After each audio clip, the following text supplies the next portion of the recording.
guys, it's November 1st and it's a thing. So welcome back to Chatting with Shatona about all the things, because I read a lot more books than I thought I did. I read 1, 2, 3, 4, 5, 6, 7. I read 8 books, kind of 9. And I feel like there's another one. I'm missing a book. I'm pretty sure I'm missing a book. But you know what? I'm not going to worry about it. We're going to do these and we're going to call it good because reasons. So for me, it was a really short reading month. Okay, so for Anne-tober, I suppose it was A Romantic Way to Perish for a Mouse. And for that one, I did Murder Your Employer, The McMaster's Guide to Homicide. I keep calling it How to Murder Your Employer, but that's really not the title. So I did that one, and then I did Graveyard of Buried Hopes. I went for something that is spooky, and that ended up being The Lost Bookshop. My idea was to read this one because it's a little magical realism with a little bit of ghostness and whatever. It's not crazy spooky, but I was going for that. However, I wasn't here when I started listening to The Lost Bookshop, and The Lost Bookshop does have kind of some spooky-ish elements. I mean, there is sort of a ghost. There's something going on. There's a lot of magical realism, so there's those kinds of things happening, and so I decided to count that because reasons. So it's not the spookiest. It's not a Jamie Joe, but it's compared to other bookshop books, it's definitely spooky. There's some stuff that you're just like, why is this tree growing in this house? This is weird. So spooky, but not scary. Okay. So there's that. And then Life is Worth Living as Long as It Has a Laugh in It. For that, I read Rom-Com Hero Debut by Angela Ruth Strong. This book, guys, we'll talk about this book. I was very happy with that one. And then, so that was this way. And then this way I have, so with No Mistakes, it's a character gets a fresh start. I was like, I kept trying to make it say second chance and it wasn't saying it. So for that one, I read Terry Blake's Harvest Rest. And then When Your Imaginations Come True, that is sci-fi or fantasy. And for that one, I read Knife. So I didn't get a book that makes me cry. I'm going to be honest. The chances of that happening were pretty slim to begin with because I'm not a crier. But I am going to look and see if any of these books were books that most people would consider tearjerkers. Yeah, no, I just can't. For books that made the characters cry, this would count, but I'm not counting it. And then Anne with an E. I did not read one that started with an E, partly because I was going to read Elias Reborn by Joseph Truitt, but then I remembered, is it down here or over there? I think it's over there. Emma and the Reasons is the one that I had originally planned and forgot all about till I was looking over there the other night, and I was like, wait a minute. What happened to Emma? And then I think it just kind of turned me off of Elias, and it's not Elias's fault. It's totally my fault. Emma and the Reasons. But so there was that. And then Kindred Spirits, if you liked, you'll like. You know, I had planned, so there's my pretty little board. I had planned to read the Carney's House, or the Carney House, or Carney's House. One of the two. Because it is part of the Emily of Deep Valley group of books, right? And I loved Emily of Deep Valley, and it had a very Anne feel to it, to me. So I was like, yeah. But when I read, I don't know, was it a love triangle? I think it was a love triangle that was mentioned, and I'm like, you just lost me, and I never could get excited about it again. It's not that I will never read it. I'm sure I will. But I need to kind of be in a mood where I don't care, for one thing. I'm not trying to do something that I'm wanting to delight in. And I wanted to delight in these books, and I pretty much did. Even the ones that I feel guilty for delighting in, but we'll get to that. So I call it a success. I have two sides. I don't think Shalise got to read much of anything because they've been planning on moving in December, and then they got, we have to move tomorrow kind of things, but they have to find a house. They have to pack their house. And so I think it just all came down. I don't even know if she got to read anything. I don't know. We'll find out. Either a video will show up or it won't.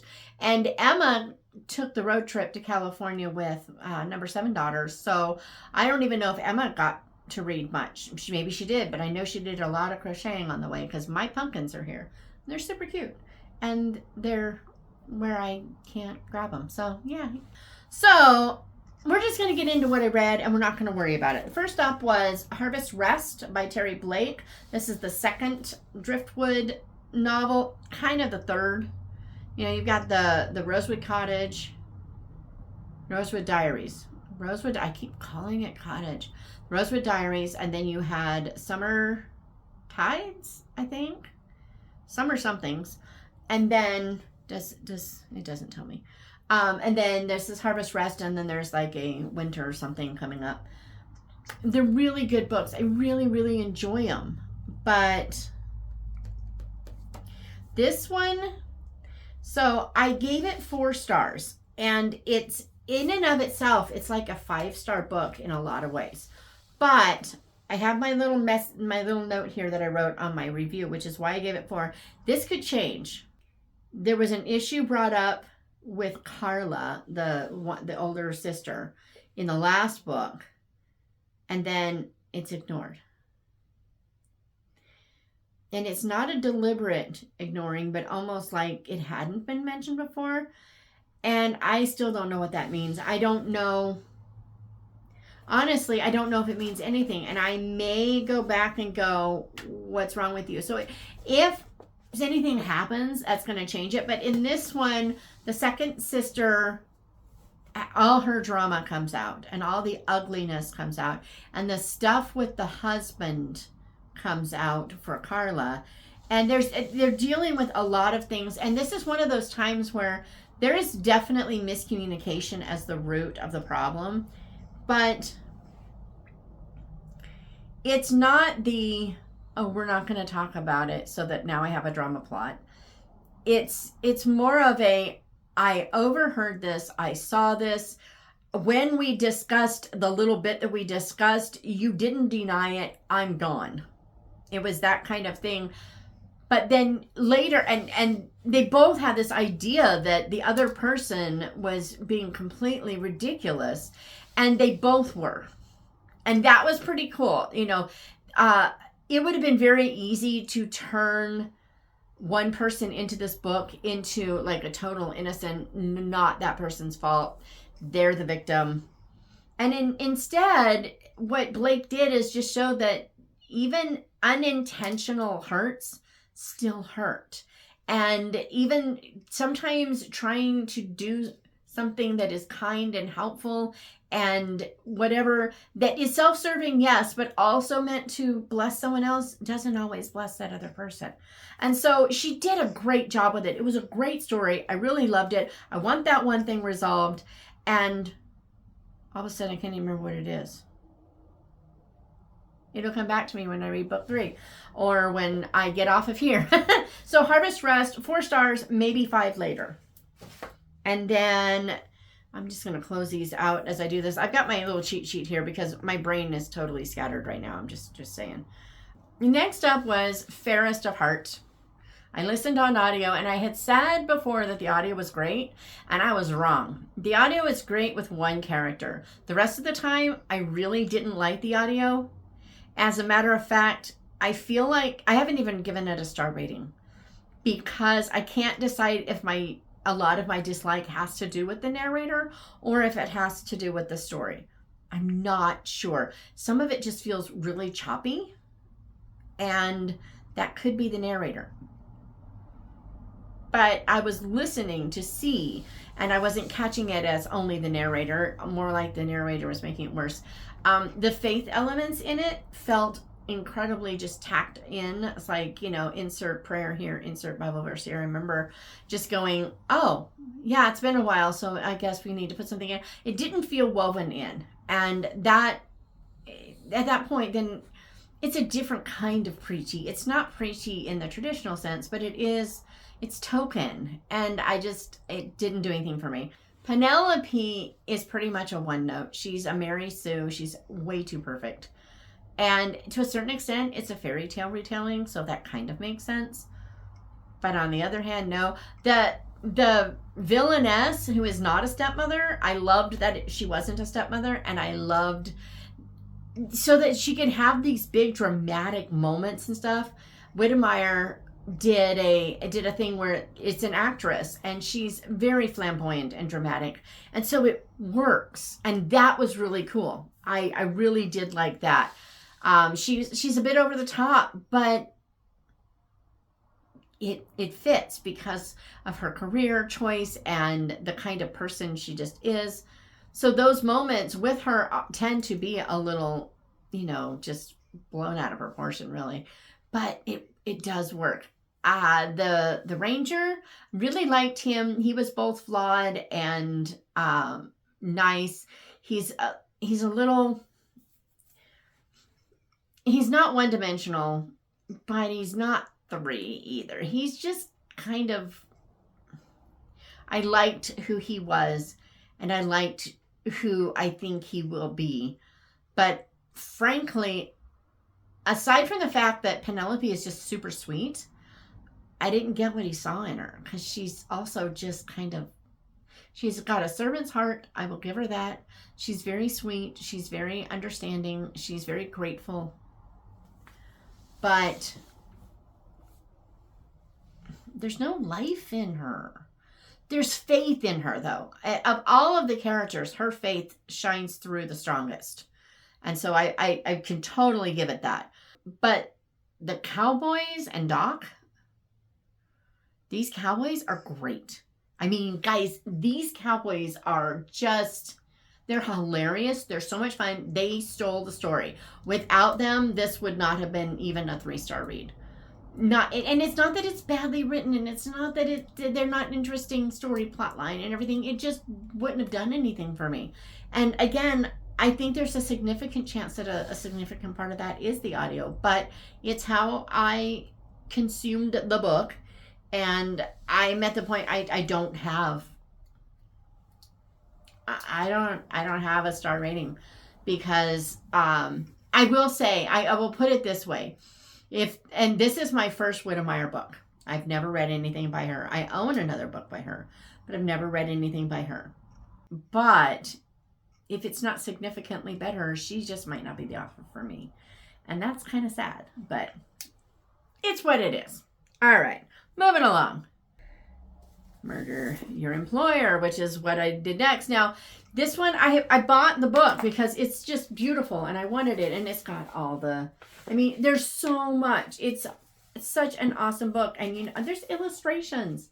And I didn't read the physical copy. It's a hardbound that is floppy. That is stinking awesome. There's so much. There are tables and stuff that I didn't get to see. I will probably reread this book. This is so hard. So I gave this book 4 stars, and that may not be fair of me. But on the other hand, I made the right choice. This book is a 4-star book. And the reason it's a 4-star book is really has to do with the villains in here. I guess I got to go back. So in this book, it starts off with one guy who's going to murder his employer. His employer, A, has already killed a couple of people, and B, has made modifications to an airplane that will kill people.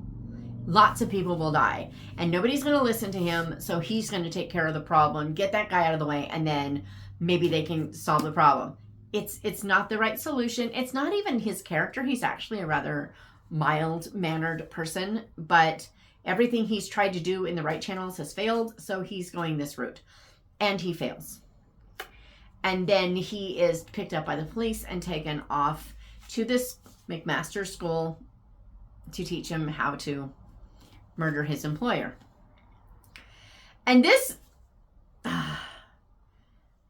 all of the villains in this, including his boss, they're pretty much, well, at least all the men in particular, the men in there, they're all misogynist jerks, leches, absolutely out to exploit women, use them, and they're as bad of a one note as you can get. It's basically the same person rehashed.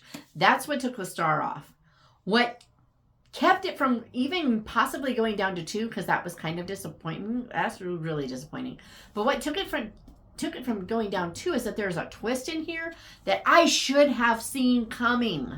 You have no idea. It should have been so obvious, and I missed it. And I don't know if I missed it because I wasn't reading, if it was because it was that well hidden, or for other reasons. You know, did I miss something when I was listening somehow? You know, just get interrupted and didn't realize it. I don't know. And so, but I missed it, and I loved it. It was great. Now, here's the problem. This book delivers exactly what it promises to. You are rooting. I mean, that's the point of it. You're rooting for people who plan to kill someone. And if that isn't morally charcoal enough, they even have a selection process where they make sure that the person you want to kill, it's a moral killing.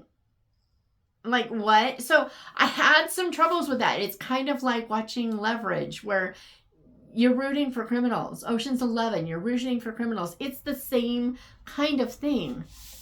But the idea is that you don't just go around killing people for killing people's sake, and that you need basically someone to ensure that you aren't misusing something. So, I mean, that it's really weird. But this book does not deliver anything it doesn't promise to. Even the language, there wasn't a lot of awful words in here. As a matter of fact, the first time they used F in a rather clever way, which kind of bothered me, because I was chuckling over the use of a word that I don't appreciate, but it wasn't used in that particular time. It wasn't used as an expletive like normal. It was a joke, and it was a very clever turn of phrase, and I feel guilty for finding it humorous, because it shouldn't be. It was foul. But there were just every now and then, and there might have been irreverent uses of God's name. I don't remember. I do remember that a couple of the books that I had, I think the one that took place in Ireland, I think might be the one. It might not be this one. This did not have very much, and even with these really licentious, awful guys, these villains, we weren't treated to way too much information about what's coming, which was really nice. Of course, I think most of them had failed situations anyway. It wasn't going to happen, but there's that. But I feel guilty because I really did actually enjoy the book, and I probably shouldn't have. Will I read it again? Probably. It'll be a while. It'll definitely be a while, but the reason I will probably read it again, I'm going to give it to Mom, and I'm curious about her take on it. But the reason that I want to read it again is, I want to read it I want to read the physical copy. I want to read it with the tables and the things. But I also want to see if I catch that twist earlier. And it's going to be hard because I know, right? But I want to see if I find something that goes, oh, that would have given it away or not. You know, that I'm really curious about. But also, I want to see if part of what I loved about it was that it was a little different. It was a little unique, and that was kind of cool. So a guilt-ridden 4 stars probably should be 5, but I just can't bring myself to do it. I have a couple of those this time. I'm just saying. I'm just saying. I gotta say, I don't want to dock stars for, on books like this, I don't want to dock stars for my personal preferences being, things that I don't like being included. If they don't promise, in a Christian fiction book, if I start finding foul words or way too much sensuality, then I feel like you've broken my trust. That's part of the promise of a Christian fiction book, is that we aren't going to be reading things that we shouldn't. As Christians, we have limits, and I don't hold them to the same standards that I hold myself to, but I still have to hold myself to those standards. So, for what it's worth. All right. Then I read, actually, I think I finished this one before. So this was my Chantal Reads All Day. It was supposed to start with the first initial letter of the previous author's last name, which was Sawyer. So this is Smitten. Guys, I was so sure I was going to love it. And there are things about this book that I loved. I loved the town of Smitten. It has great, fun, quirky characters. In that respect, this was awesome. But I gave it 3 stars, and it might have been generous. And I almost never give less than 3 stars because I tend to find things I love in books. And I just, it's who I am. And I'm okay with that. Everybody's different. But guys, it was such a one note.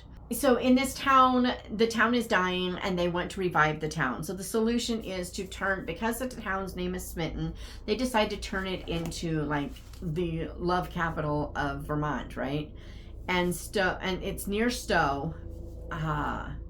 And so, they're skiing so they can have honeymoon packages, and they're turning this whole town into this love mecca, if you will. And the guys in the town are macho he-men who, just are totally against this, and they think it's so stupid. And those poor silly women who think they have this idea that isn't going to work. And it's just very much we're women, we can do what we think is good, and versus the we're men, we know best, you girls are idiots, listen to the smarter male mentality. And I really get sick of the trope that shows women are better than men. And I really get sick of the trope that says men are just misogynist pigs who want to, oppress women. And when you combine those into one and then make that the whole conflict of an entire, there are 4 books in here, 4 novellas. And that is each and every stinking one of them. And I got sick of it. Because you know what? Men have good ideas too. Men don't just dismiss women because they're women. One of the worst parts, I think, though, this book dealt with some really great, deep spiritual issues, and I loved that they were included. The problem is it dealt with them in really shallow ways, so I didn't care. I walked away from this book really unsatisfied. And I'm not going to keep it, and I'm really sad because this had so much potential, and I was just disappointed. I mean, it wasn't bad. I'm not sorry I read it, but it's really forgettable. So, oh well. Some of the romance was a little over the top. I will say that. I did figure out what I think the problem is.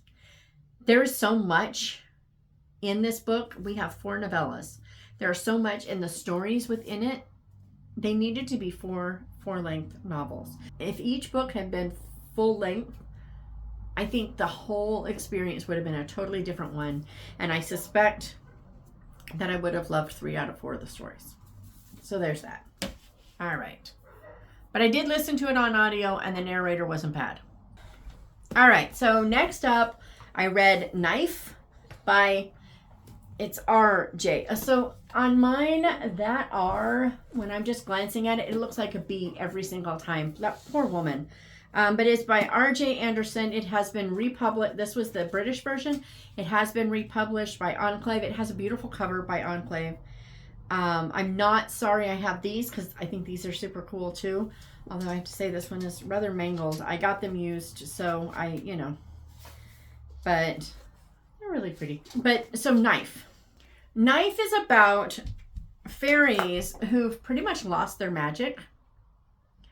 And so they live in this oaken world, and there's this giant oak tree, and Knife lives there with a bunch of other fairies. The fairies are dying out. There's not very many left, and they're terrified of humans, and they think humans have been the ones who have stolen the magic, and there's just so much going on with that backstory. And Knife becomes a hunter, but to help the little community, she becomes a hunter, and she protects them while the gatherers go out and get their food, and they're losing themselves more and more every year. And they have a queen who, frankly, I got to figure out what I can say about her. There's a lot to say about this queen. There's a lot of good and bad in this queen. I'm just going to put it that way. And some of it is her fault and some of it isn't. Hello, doggies. How you doing? Yeah, keep barking. Bark some more. That's not my dogs. They're being here. They're laying. They're gentle. They're just being sweet little puppies. But then the neighbor. I don't care. So, but in this one, Knife befriends a human man who has been paralyzed. And he's really deeply depressed. He has no will to live. And he's stuck in a wheelchair. And that's the way he sees it. I'm stuck in a wheelchair. He won't talk to his family. There are so many problems, but they had seen each other when he was a small child, and so he remembers her, and he realizes that it wasn't just this weird childish imagination, right? So there's a whole lot of going on. There's a lot of backstory there that doesn't feel like backstory. It's really well written, and basically they have to come to terms with, sorry guys, you're just gonna have to deal, because I have to deal. We're gonna deal together. So, so in here, Knife has to figure out what's really going on. She's reading a bunch of books, and then spending time with, I think his name is Paul. She starts learning how to draw, and then she takes those drawings back to the oak, and people see it, and then they start to realize that their lack of interaction outside of that oak tree is what is killing their creativity. And it was a beautiful lesson in how community fosters creativity and how isolation can strip you of it. And there was a lot in here. I gave it 4 stars. I've never read anything like it. And because of that, I walked away not knowing what to think about it. But I knew that it was a bare minimum of 4 stars. When I read the next book, I suspect that'll get bumped up. But right there, because I was still processing. I can't say. I am unable to speak. I'm still processing it. I left it at 4, and we shall see. But yeah, good book. Looking forward to the next one. Definitely. All right, next up is Hero Debut by Angela Ruth Strong. Now, look, guys, I knew I would like this book because the minute I saw Gemma, now, but even before I read it, when I knew she was doing a sequel to Husband Auditions, I knew I would like the sequel, because Husband Auditions was both really funny but had a lot of depth to it, and it really explored some difficult things, and that was great. And so I knew that I would probably really like this book. But when I found out it was about Gemma, who was my favorite character in Husband Auditions, I was like, I'm gonna like this book. And I did. I love this book. It's kind of whimsical, and yet, Gemma is really lighthearted and optimistic and eager to just embrace life. She has a huge crush on the police officer who rescued her from being tied to a chair, which she asked her roommates to do. And so she goes to the police academy, the Citizens Police Academy, and she's partly because she's enamored with this guy, yeah, but mostly because she's writing a story. She writes screenplays, and she wants to get it right. And so there's just this total back and forth. He judges who he perceives her to be. She finally gets fed up with that and just decides to forget this. There's issues between her and her sister, so there's a lot of depth in the book. There's a lot of strong faith elements, not in the same way as the first book, I would say. On the one hand, it would appear that there isn't as much strong faith in here as there was in the first one. But for a Christian who knows the word, you're going to see a lot more than you think than is played out on the page. It's both overt and subtle at the same time, depending on the right thing for the right moment. I think Strong did a great job. Angela is an amazing writer. I really like her. I like her caffeinated mysteries. I like her as a person. She is like the most delightful person. When her book, Finding Love in the Big Sky, became a movie, she was a hoot. She was like, she got all into it. She got, went where they were filming. She was one of the extras. She created her own little red carpet event. I mean, she just lives life to its fullest. She's a flight attendant, and the stories that she tells, they're really fun. She just, in a sense, she's a little like Gemma in her personality, just very embracing of life. And so you get that in this book. And when I got a message from her today, she had read my review, and she thanked me for my review, and she said, I'm glad to see that you liked it even better than the first one, because that was a really hard one to write. And I'm like, you can't tell. You really can't tell. But she says she likes something fiance finale. She says she likes it the best. So I'm looking forward to the third book. And yeah, rom-com is clearly, if I'm going to have romance, it's clearly rom-com. Okay, next up are 2 audiobooks. And I need to have this open because I don't want to miss anything. The first one, so The Lost Bookshop is a split time novel that at times it feels almost a little like a time slip. It's trying to think. If you took your favorite bookish stories and you added in a little bit of The Lost Melody by Joanna Davidson-Napolitano, and then you twisted it up with a little Irishness, and there's just, there's so much to this book. So basically, in the current timeline, you've got a research student he's going for his PhD, and he's looking for this bookshop. He stumbled across it, and he wanted to find it again, and he can't. But what he does find is a woman who lives in the basement of the building next door, watching him, thinking he's some sort of creep. And so he tries to explain to her that he's not a peeping Tom, that he is looking for this bookstore, and she's like, there is no bookstore there. And he's like, but I was there, And so they develop a friendship. Now here's my problem.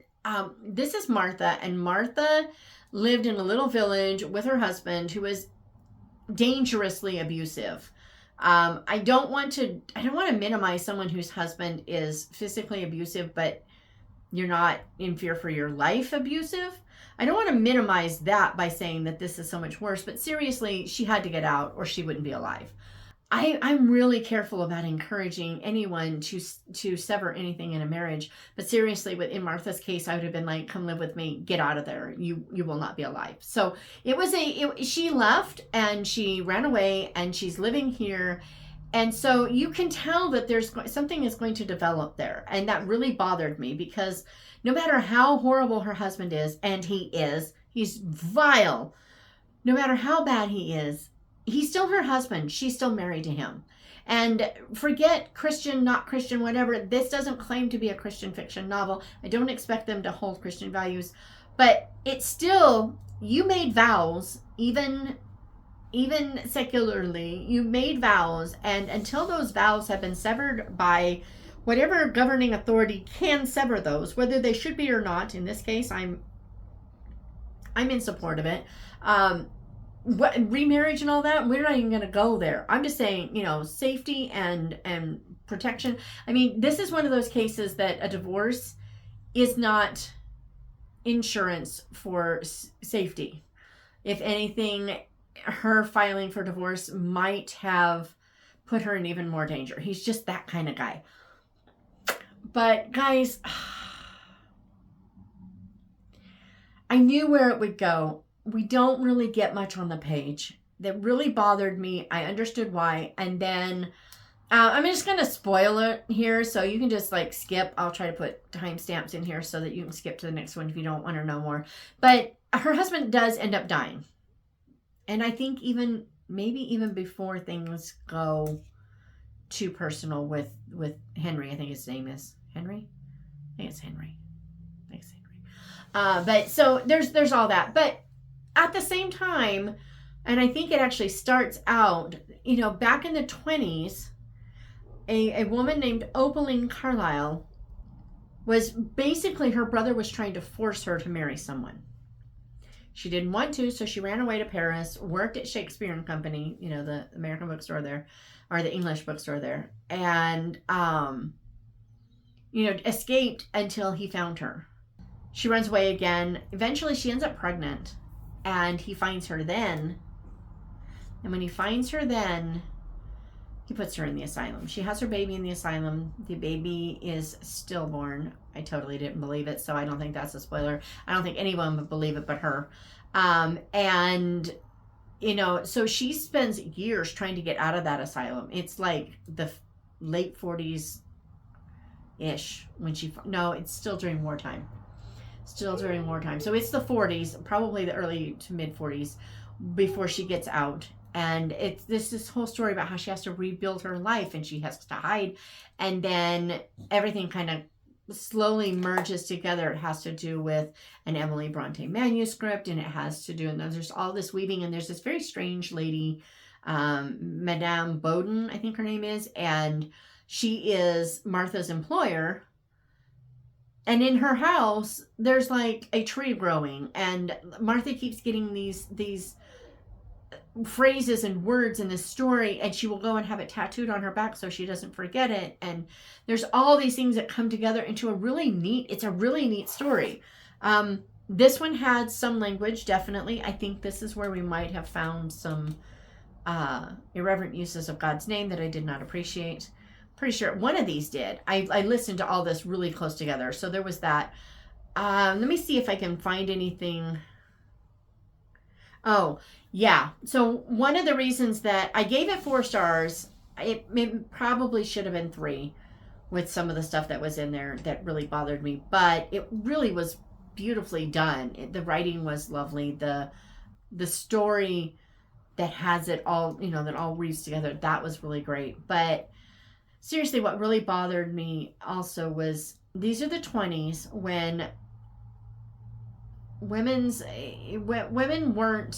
didn't still have all the rights of men. I'm not going to pretend they did, but we're not talking about, the early 1800s where you could pretty much sell your wife or daughter. I mean, really, it was unbelievable just how poor downtrodden woman, evil man for squashing her. It got old, particularly with Opaline. If anything, Martha did that to herself, and mostly because she had an abusive husband. So you start to believe stuff that you might not otherwise have believed. But she does grow. Martha grows beautifully. Her character arc is really, truly lovely. And Henry is kind of a weak man. He deals with problems with humor, and he's very self-protecting. So he makes a lot of very dumb decisions to try to protect himself from being hurt. And it obviously doesn't work, right? But so there was that. And there was a lot of good in the book. I think it was one of the ones that on Goodreads, again, we don't have on the page smut. I think it's got a little closer to it than, it got more sensual than I prefer. But I really try not to put too much of that into a review, because I know I have almost zero tolerance. So I try to push that aside. And as long as there's not on page stuff, I try to just let it go. Just let it go. But it's hard because I don't personally enjoy it. But in a lot of ways, it's a 5-star book. In some ways, 4 is generous. But on the other hand, it's just a really neat story. It's got some beautiful, beautiful elements. And there's just like this really great character growth arc for all of them. And in the end, it's not like everything's perfect, but you can see that the growth happened and will continue to happen. You can see it through the story. That was another thing. So, she's married. Henry's engaged. Okay?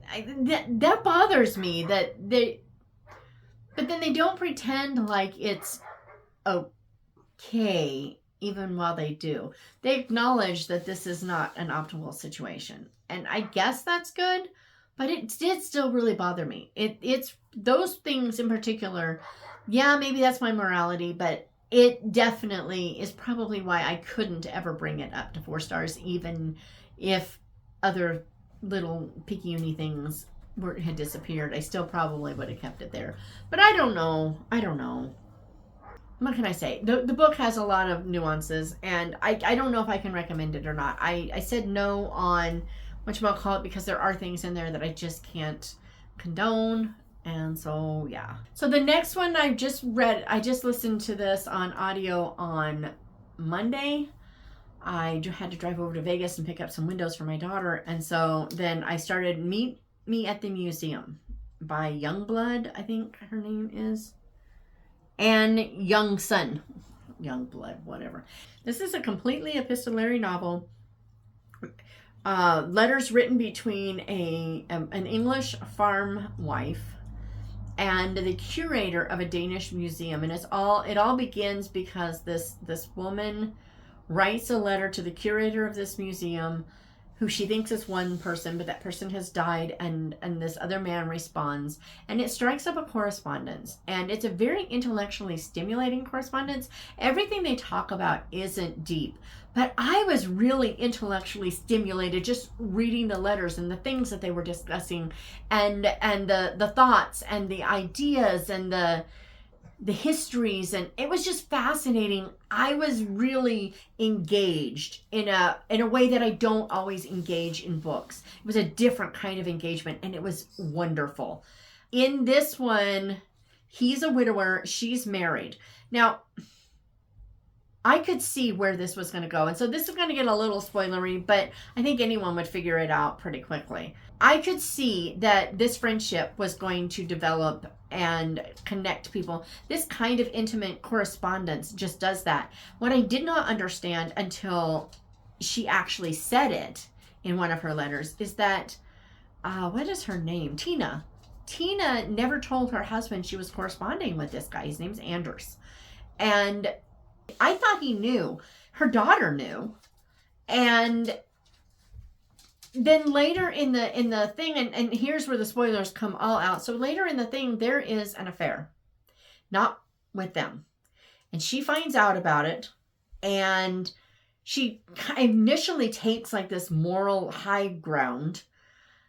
And, it's like, this is so wrong. How could you do this to our marriage? And, and it's funny because all along she has said that, they married because she got in trouble and their parents insisted. And, they've had 3 children. Yeah, 3 children together. She's 60 years old. They've been married for 40 years, So, I mean, there's a lot going on. And yet she's upset that he broke these vows, and yet she doesn't see that in a lot of ways she's done the same thing until she does. And that's what, with all of that I didn't like, that's what I really did like. I liked the fact that she didn't excuse his wrong or justify her wrong because of his wrong. She finally realized that, yeah, I have cultivated a relationship, not intentionally, but once I realized I had, it's obvious that I did. I cultivated this. It's the same thing, different but the same. And so the friendship, it's all so beautiful. And it's kind of like they explore all sides of this infidelity issue. You know, her and her friend with this correspondence, you know, it's like, is the solution to, you know, sever any ties to each other, no more correspondence, and I'm going to focus only on my marriage and this is it? Or is the solution that, you know, everything continues the way it is and you just close your eyes to the fact that your husband's having an affair and he closes his eyes, and, you know, they acknowledge there's just, is a severing? Do we just end this thing now and everybody goes their own separate ways? And they had these discussions, and they were really interesting and fascinating discussions. And I like, to a certain extent, you know, Anders kind of, he's a very serious and quiet man, and he actually comes off a little detached at times, and it's not flat writing, it's him. And in this, you could just see that he was trying to stay detached. You could feel it in the words, how he's trying to stay detached even while he doesn't want her to choose the severings. You know, he wants her to choose severing from her husband. He wants her to choose him, but he never says it. And at the end of the book, her husband has offered a solution to this whole problem, and it's one that is completely not acceptable to her. And so the marriage is over. And then there's this time where she's like, don't write to me. I have to deal with this. I have to think about this. And finally there's a little bit of writing, and it's very friendly. It doesn't turn into sappy, mushy, whatever. It's, you know, Anders was really honest about how he felt about her through the letters. And that's all they know is these letters. Will it be different when they get there? If they ever meet, you know, that kind of thing. Because at some point she wants to go see this archaeological thing that this all started with. But, you know, is this the right time? Is that the right time? There's just all these things. But what I loved, a lot of people thought that it ended abruptly, but I don't think so. Because the point of this book was this friendship. And the fact that it might turn into something else right now isn't the point of the book. Right now, it's, are we going to continue the friendship? And at the end, we see that the friendship continues. Does it become more? That's not the point of the book. And so I have a lot of problems with what happened because it's wrong. You can't get around that. What I don't have a problem with, they don't come at it from a biblical perspective, but they do address the issue and deal with it. And you know, decide what is right, what is wrong, how are we going to handle this? And I thought that was beautiful. It was, let's not sweep something bad under the rug. Let's address it. Let's deal with it. Maybe take time to do that. You know, at one point there was a ceasefire in the communication, but then it, you know, comes back, and I thought it was really, really, really well done. I gave it 4 stars. Okay, so here's a few things I wanna share from this, because I thought that was kind of important. Okay, I'm gonna read this because, you know, I think I did a better job of explaining. I said Tina's indignant response to her husband's infidelity is both hypocritical and spot on. He was totally in the wrong. He was, but so was she, and I love that she acknowledges it as soon as she sees it. And I also love that she acknowledges her part in creating a situation that could tempt him to stray. She doesn't blame herself for his actions, but she does own her own failings. And that was beautiful. I also love that friendship remains the primary focus of the novel. We have an idea of what will happen at the end. We do. I feel like they're going to be a thing. I do. But since friendship was always the point of the book, despite a thread that showed where good friendships can go if other relationships in one's life aren't healthy, I love that the book ends there and leaves the rest to the imagination. Yep. And I love that Tina, this is so important, Tina didn't compromise to hold a marriage intact. It would have been so easy to do that. She's 60 years old. She's got to start her whole life over. But her husband's solution is so unacceptable. She did not compromise and say, okay, I'm just to keep my life the way I know it and to keep everything secure, I'm just going to let it go. She didn't. And I really, really appreciate it. Because, you know, all this flirting, if you will, I like to call it flirting with infidelity with this correspondence. All of that would not make taking this compromise okay. It just, they both would have been compromised and they both were wrong. And so I'm glad she didn't do that. I said there's so much going for the story, even in the places where the characters totally blow it. But I don't know. I definitely appreciated the lack of foul language and the mutual scenes, which it's not going to be very easy to put those into an epistolary novel. We're just going to write out, I mean, come on, it's just, it's not. But I still appreciated that it wasn't there. So I don't know. Part of me feels like I did not do this book justice. I feel like it should have 5 stars. But until I can do it with a clear conscience, it's not getting them. So there's that. And then I'm not quite done. I've got a quarter of this book left. So far, I'm really enjoying it. I'll have to do it in a different wrap up. This was my October Googe, and clearly it's not done. Anywho, what'd you read in October? Is there something I need to add to my list? Just saying. I'm not going to put this on my stack, but I will grab these. I have a very small stack because I had a lot of audio with all the travel, but I do have this small little stack. I could do it this way. I could be a bookshelf. But yeah, so yeah, it's pretty cool. But I had a lot of fun reading this month, and that's the important thing, right? So yeah, all the books. So I can put them in one hand. One hand. Okay, see you next time.